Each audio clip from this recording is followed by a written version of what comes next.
Anomali. Adanya saja perkara di antara kamu yang seorang terhadap yang lain telah merupakan kekalahan bagi kamu. Mengapa kamu tidak lebih suka menderita ketidakadilan?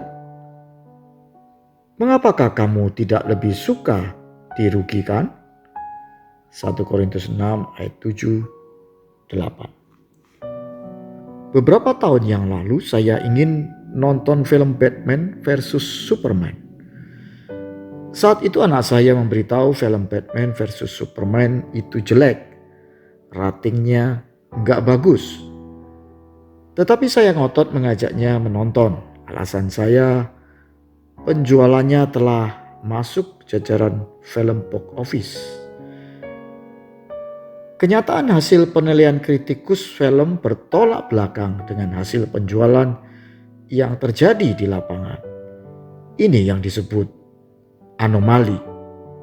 Arti anomali adalah terjadinya penyimpangan sehingga tidak terjadi seperti biasanya.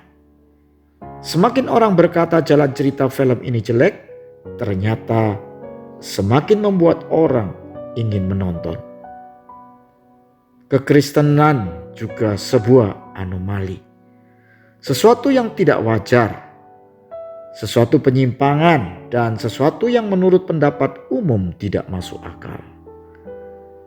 Gagasan pemikiran bahwa Allah yang menderita adalah sesuatu yang tidak masuk akal. Absurd, anomali. Tetapi itulah yang terjadi. Sebuah kenyataan yang tidak masuk akal dan sukar dimengerti.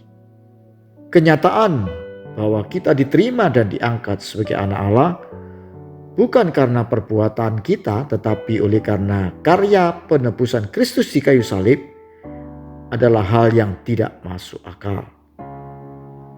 Satu cara berpikir yang tidak linier menurut cara berpikir pada umumnya.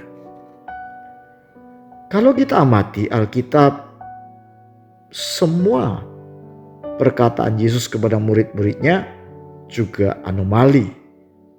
Sebagai contoh, tetapi aku berkata kepadamu, kasihilah musuhmu dan berdoalah bagi mereka yang menganiaya kamu. Karena dengan demikianlah kamu menjadi anak-anak Bapamu yang di surga, yang menerbitkan matahari bagi orang yang jahat dan orang yang baik, dan menurunkan hujan bagi orang-orang yang benar dan orang yang tidak benar.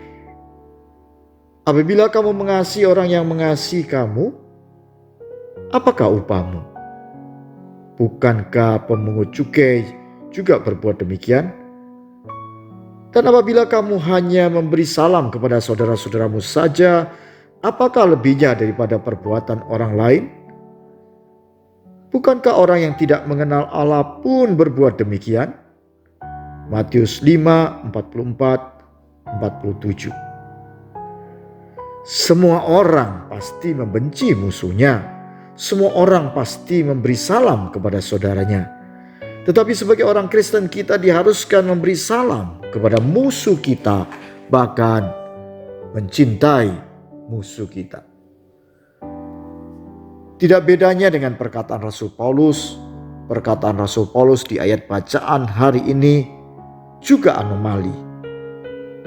Mengapa kamu tidak lebih suka dirugikan? Pertanyaan ini absurd dan tidak masuk akal. Sudahlah, pasti semua orang tidak suka dirugikan.